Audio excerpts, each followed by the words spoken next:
سرکار کے گالی دینے والوں کے سفیر رکھ کے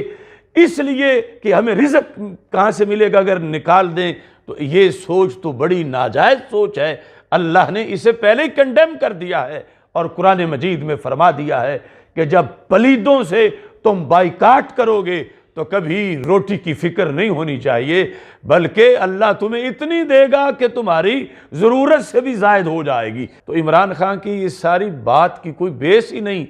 کہ جس پر وہ آگے دلیلیں دے رہا ہے کہ اگر یہ نکلا تو پھر یورپی یونین والے سارے چلے جائیں گے، اور وہ سارے چلے گئے تو پھر معیشت جو ہے وہ ختم ہو جائے گی۔ یہ جو اللہ کے فیصلے ہیں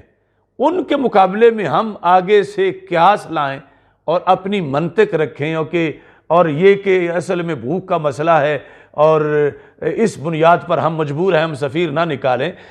جو صورتحال اس وقت جینون تھی جب قرآن ابھی نازل ہو رہا تھا، تو یہ مسئلہ اس وقت بھی ڈسکس ہوا تھا۔ قرآن مجید برہان رشید کے 10ویں پارے میں ہے کہ جب خالق کائنات جل جلالہ نے حکم دے دیا کہ مشرک نجس ہیں، انما المشرکون نجس فلا یقربوا المسجد الحرام، یہ مسجد حرام کے قریب بھی نہ آئے، بعد عامہم ھذا، اس سال کے بعد، کہ پہلے تو مشرک بھی فتح مکہ سے پہلے تو کنٹرول ہی ان کا تھا، اور پھر بعد میں فتح مکہ کے بعد آہستہ آہستہ پھر ان پر پابندیاں لگائی گئیں۔ تو یہ جس وقت پابندیاں لگا دی گئیں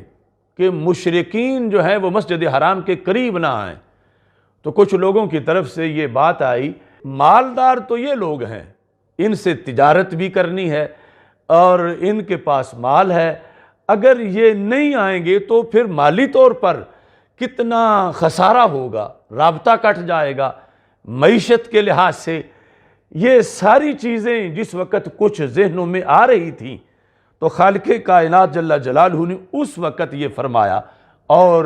حالانکہ آپ سوچیں تو صحیح کہ اس وقت مسلمانوں کی مالی حالت اور آج کے مسلمان کی مالی حالت، اس میں کتنا ڈیفرنس ہے۔ یعنی آج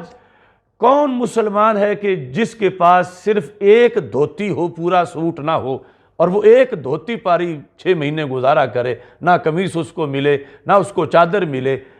کون ہے کہ جس کو ایک کھجور پر 4 دن زندہ رہنا پڑے؟ اس وقت پیسے کی کمی تھی، اس وقت غربت تھی، اس وقت آج کے مقابلے میں کہیں زیادہ معیشت کے مسائل تھے، اور اس وقت ایک لائن کھینچی جا رہی تھی کہ فلاں بھی نہ آئے، فلاں بھی نہ آئے، اب یہ مسجد حرام کے قریب ہی نہیں آ سکتے۔ تو جب اگلی تشویش کا اظہار کیا جا رہا تھا تو خالق کائنات نے فرمایا وَإِنْ خِفْتُمْ عَيْلَةً، اگر تمہیں محتاجی کا ڈر ہے۔ جب پابندی لگائی جا رہی تھی ان پر تو رب ذوالجلال نے جو دلوں میں بات تھی لوگوں کے، یا آج تک کے جو معاملے ہونے تھے کہ جب پابندی لگائیں گے تو پھر تجارت نہیں ہوگی، کاروبار نہیں ہوگا، معیشت کیا بنے گی، تو اللہ تعالیٰ فرماتا وَإِنْ خِفْتُمْ عَيْلَةً، اگر تمہیں محتاجی کا ڈر ہو، یعنی یہ پابندی لگانے کے بعد کہ مشرک نہ آئے تو ہم محتاج ہو جائیں گے، معیشت نہیں رہے گی صحیح، اللہ فرماتا وَإِنْ خِفْتُمْ عَيْلَةً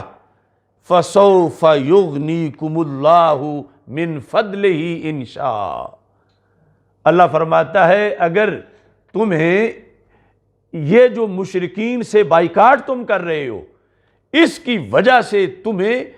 معیشت کے کمزور، مزید بھوکا ہو جانے کا، محتاج ہو جانے کا ڈر ہو، تو پھر فرمایا فَسَوْفَ يُغْنِيكُمُ اللَّهُ، تھوڑی دیر بعد ہی اللہ تمہیں غنی کر دے گا۔ کیسے؟ من فضلہ، اپنے فضل سے، انشاء، اگر رب نے چاہا۔ ان اللہ علیم حکیم، اللہ علم والا ہے اور حکمت والا ہے۔ تو یہ جب قرآن اترا تھا اس وقت کے مسلمانوں کے لیے مسائل آج سے زیادہ تھے، اس وقت غربت زیادہ تھی، اور پیسہ جن کے پاس تھا ان پر پابندی لگائی جا رہی تھی۔ اب کیا ہوا؟ جس وقت مقاطع ہوا، اچانک وہ سارے پہلے جو لین دین تھے سب ختم ہو گئے اور بھوک کا مسئلہ بننے لگا،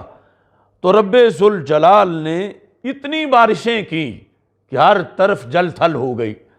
اور ہر طرف یعنی اتنا اناج ہوا کہ پہلے سے زیادہ مسلمانوں کے لیے رزق کے دروازے کھل گئے۔ وہ اللہ آج بھی حی قیوم ہے، اور وہ اللہ علیم بذات الصدور ہے۔ اس اللہ کو پتہ ہے کہ یہ پاکستان میرے نام پہ بنا ہے، اور پاکستان کچھ لوگوں سے اپنے تعلقات ختم کر رہا ہے میرے محبوب کی عزت کی وجہ سے۔ اس کے پاس تو کروڑوں ذرائع ہے، بارشیں برسائے، زمین سے خزانے نکلیں، جو پہلے ہے اس میں برکت ڈال دے، اس نے تو کن کہنا ہے، سب کچھ ہو جانا ہے۔ تو اس بنیاد پر ہمیں قرآن بتا رہا ہے کہ اس موقع پر پوری قوم متوکل ہو کر، یہ حکمران ٹولہ اندر سے صاف ہو کر اعلان کر دیں یورپی یونین کی حیثیت کیا ہے۔